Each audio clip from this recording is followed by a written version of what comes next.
kembali lagi di Metro Pagi, masih seputar pengakuan dari para korban pelecehan seksual yang dilakukan oleh seorang guru spiritual Adnan Krista. Nah, di sini kami juga berusaha untuk seimbang. Kami berusaha untuk terus menelpon pihak Adnan Krista dan juga asistennya untuk memberikan klarifikasi yang berimbang di sini. Namun sampai saat ini kami belum berhasil untuk menghubunginya. Dan di sini saya sudah ada kehadiran dua tamu lagi di sini. Ada seorang psikolog di sini, Ibu Dewi Yogo. Ya, terima kasih selamat pagi. Dan juga ada Pak Chandra di sini, seorang terapis di Adnan Krista yang mengaku melihat banyak hal yang cukup aneh terjadi di sana. Nah, saya ingin tanya ke Mbak Dewi Yogo dulu nih.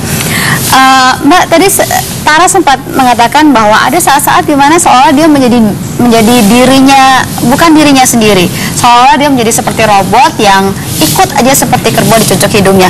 Mungkinkah hal itu dalam dilihat dari kacamata psikologi? Ya, jadi saat Mbak Tara pertama kali bertemu saya, mungkin Mbak akan memiliki suatu kesan yang berbeda, karena waktu itu Mbak Tara begitu seperti zombie ya istilahnya, tidak mempunyai perasaan dan kontak terhadap sosialnya amat sangat rendah, sehingga itu adalah ciri-ciri atau indikator bagi seseorang yang memang dicuci otaknya habis gitu. Tapi memang Tara ini pendiam, tidak bergaul seperti itu, Bu? Oh tidak, dia bergaul, banyak temannya.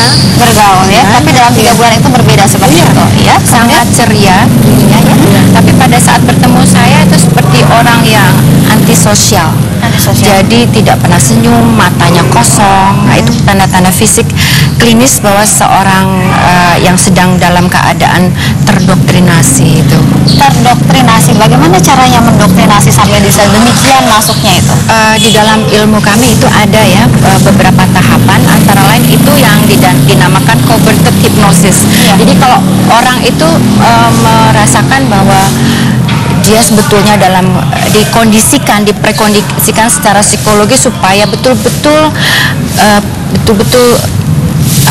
dependen terhadap sosok sesuatu ya, itu dengan beberapa cara, yaitu antara lain dengan kata-kata pujian, dan itu apabila diberikan dalam suatu interval waktu yang terus menerus dengan kata-kata yang cukup membuat seorang itu menjadi redup, syahdu, maka itu akan menjadi suatu doktrin. Jadi Bu, misalnya apa? Berupa sebuah meditasi kah? Kemudian ada kata-kata masuk seperti itu? Meditasi, lalu tadi wejangan-wejangan yang betul-betul membuat seseorang itu menjadi jatuh hati. Lalu yang ketiga memberikan engkor ya, seperti dijangkar dengan tadi benda-benda yang digunakan. Seperti misalnya waktu itu Mbak Tara itu selalu menggunakan gelang, kalung, ya, jimat-jimat yang menurut saya itu menjadi jangkar atau engkor. Begitu ya. Dan Tara memang wejangan seperti apa yang diberikan sehingga Tara sampai begitu jatuh ya? Kalau untuk wejangan-wejangan sih saya sendiri juga udah nggak ingat pasti gitu kan, karena saya memang sudah sangat intens sama saat itu dengan mereka. Jadi benar-benar dalam 24 jam tuh sebagian besar waktu saya memang sama mereka gitu kan. Pulang kuliah juga langsung ke sana gitu. Terus kalau weekend juga nginep di sana kayak gitu. Sampai nginep di sana juga. Nah, sekarang setelah Tara kembali menjadi dirinya sendiri, ketika ingat masa-masa itu bagaimana? Masih bisa ingat nggak? Awalnya aku masih ingat, tapi ada beberapa saat terakhir aku bener-bener blank gitu, terutama yang kejadian 14 Juni itu. Aku tahu kejadian itu ada, cuman sampai sekarang aku udah nggak ingat apa yang aku omongin, apa yang aku lakukan, dan dari mana aku dapat kekuatan sampai segitunya. Jadi bener-bener banyak kan udah blank memang gitu. Tapi ketika masih ingat yang sedikit-sedikit di sana, bagaimana rasanya? Awalnya aku trauma banget dan bener-bener aku nggak mau ingat sama sekali gitu kan, tapi lama-lama ya aku sendiri sadar nggak mungkin kan gitu, aku nggak inget-inget gitu, karena pasti akan keinget toh ya. Jadi ya aku hadepin aja gitu. Jadi sama sekali bukan mau mau? Maaf, enggak, makasih, enggak sama sekali. Tidak sama sekali. Bukan sekarang ya Tara ya? Bukan. Nah, sekarang di sini ada Mas Chandra. Mas Chandra juga seorang terapis di sana. Bisa Mas Chandra ceritakan hal-hal yang tidak biasa, hal-hal yang tidak wajar yang Mas lihat di sana? Jadi saya sering menyaksikan kalau Ibu Maya sering masuk ke di kamarnya Pak Anand Krishna. Jadi di Layurweda itu Pak Anand Krishna itu dia ada kamar khusus untuk Pak Anand. Jadi siang kira-kira gitu Ibu Maya masuk di kamarnya, terus biasanya dikunci gitu. Terus Ibu Maya ini apa, asisten pribadi dari Pak Anand? Iya, jadi murid terdekatnya lah. Dan Ibu Maya itu direktur Layurweda.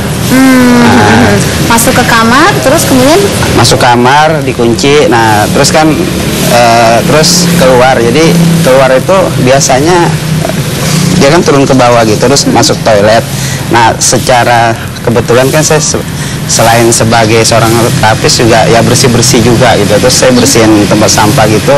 Terus saya lihat, wah ini tisu yang dibawa oleh Ibu Maya tadi, terus ya bau sperma gitu. Oh, ada bekas-bekas seperti di tisu tersebut. Oke, baik. Nah sekarang ini sudah ada seorang penelpon yang bergabung bersama kita.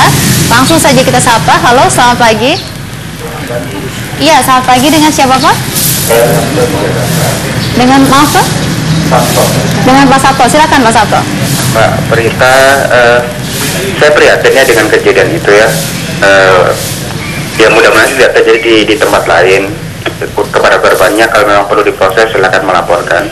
Cuman ada yang perlu saya konsenkan untuk Metro TV sendiri ya. Tadi saya mendengar ada dialog yang seksual eksplisit gitu ya. Seperti memegang kemaluan terus apa. Saya pertama shock juga ya, karena ada beberapa keluarga saya yang membiasakan anak-anaknya untuk juga mengkonsumsi berita dialog.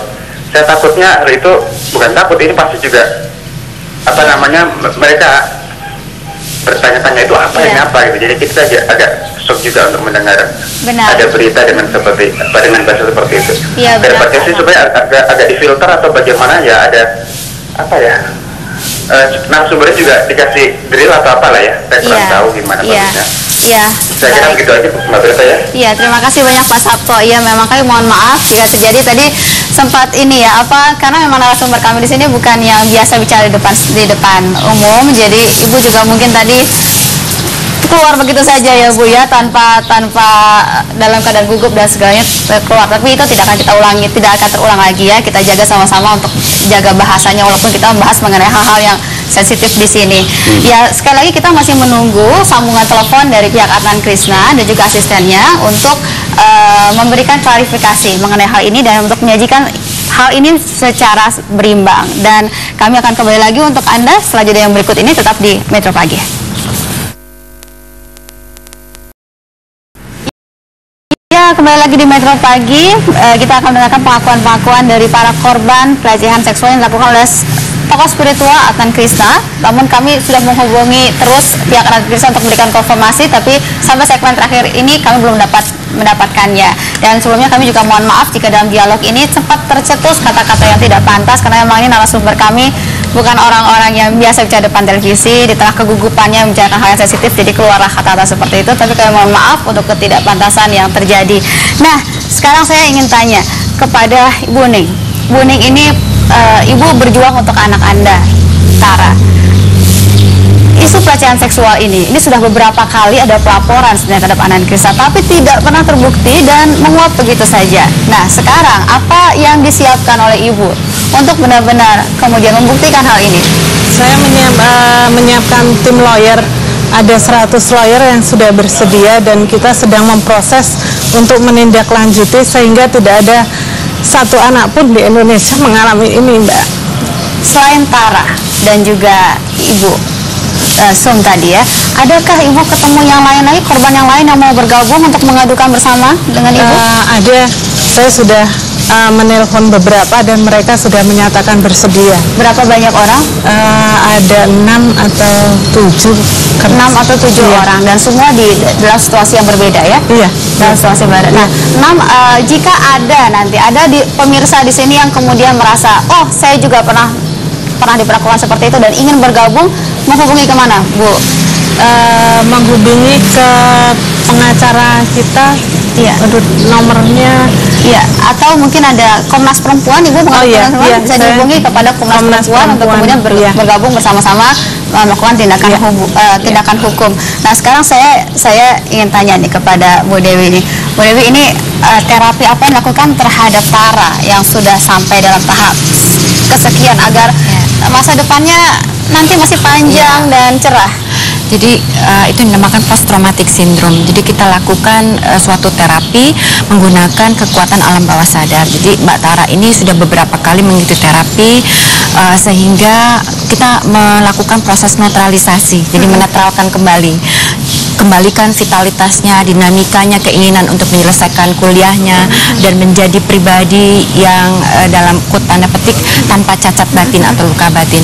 Jadi metodenya itu ya menggunakan hipnosis. Jadi yang dilakukan oleh orang-orang untuk mencuci otak itu dinamakan converted hypnosis. Jadi yang dilakukan oleh saya dalam terapinya untuk Busum dan Mbak Tara itu adalah menggunakan hipnosis. Jadi memasukkan sugesti-sugesti positif di dalam alam bawah sadar. Berapa lama itu dibutuhkan untuk kasus Tara?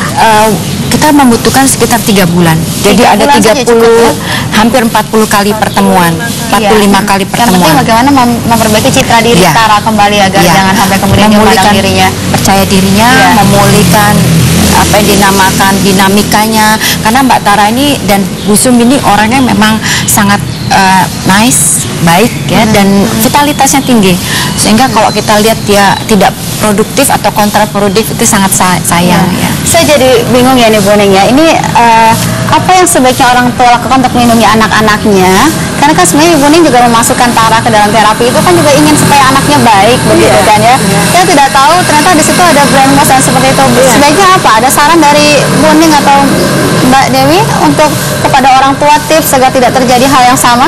Ya, karena kedekatan saya dan Tara, saya bisa melihat sekali perubahan dia dan saya cepat tanggap dengan itu. Saya harap orang tua juga cepat tanggap dan berhati-hati kalau ikut suatu perguruan.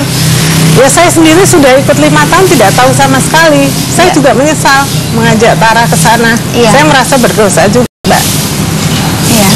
Ya, diperbaiki ke depannya Ibu ya. Nah, ini Ibu ada sarannya? Ya begitulah, kita kalau punya orang-orang terkasih, pertama lihatlah ada perubahan-perubahan perilaku, tindak lanjuti, lalu jaga mereka, apakah itu dari Facebook, apakah itu dari buku-buku, isme-isme. Ini juga dari Facebook? Iya. Ya, ada beberapa email-email yang emang private ke saya gitu. Iya, melalui Facebook. Lalu ada juga beberapa korban-korban lain yang di luar Anan Krishna itu pencucian otak. Itu mereka biasanya jejaringnya, networkingnya itu di kampus-kampus, Mbak. Jadi Mbak Tara ini adalah korban ke-17 yang datang untuk saya terapi dalam hipnosis. Biasanya itu pencucian otak. Jadi modusnya biasanya ada pencurian, penipuan. Nah, kali ini pelecehan seksual gitu. Baik, jadi kita harus hati-hati karena seringkali menyentuh secara tanpa sadar begitu ya, pelan-pelan masuk dan benar-benar membuat kita lepas dari biasanya orang-orang yang sangat baik, datang dari keluarga baik, jadi orang-orang yang tidak rebelis dan tidak punya penolakan, sehingga dicuci mati itu akan menjadi perhatian dari orang terdekat. Itu penting untuk perubahan itu ya. Baik Tara, terima kasih untuk sudah mau sharing sama kita, atas keberanian kamu sharing. Mudah-mudahan cita-cita kamu untuk hadir di sini agar jangan sampai terjadi lagi kepada orang lain benar-benar bisa terkabul, dan kamu masih punya, kamu cantik, pintar, masih punya masa depan panjang ya. Dan terima kasih untuk kehadirannya dan selamat membuktikan gitu, perjuangan masih panjang kalau ini untuk membuktikan hal ini. Dan terima kasih atas kebersamaan Anda di Metro Pagi. Sekali lagi saya Prita Laura mohon maaf jika ada hal-hal yang tidak berkenan, hal-hal yang di luar kendali kami, mohon maaf. Dan juga kami ucapkan terima kasih banyak untuk penelpon yang ada bersama kami. Dan juga sayang sekali kami tidak dapat menghadirkan konfirmasi dari pihak Adnan Krishna di sini. Mudah-mudahan lain kali kami dapat menghadirkan konfirmasi juga, sehingga kami dapat menampilkan dengan seimbang kepada Anda para hadirin yang ada di rumah. Terima kasih sekali lagi. Saya Prita Laura. Sampai jumpa. Be smart and be informed.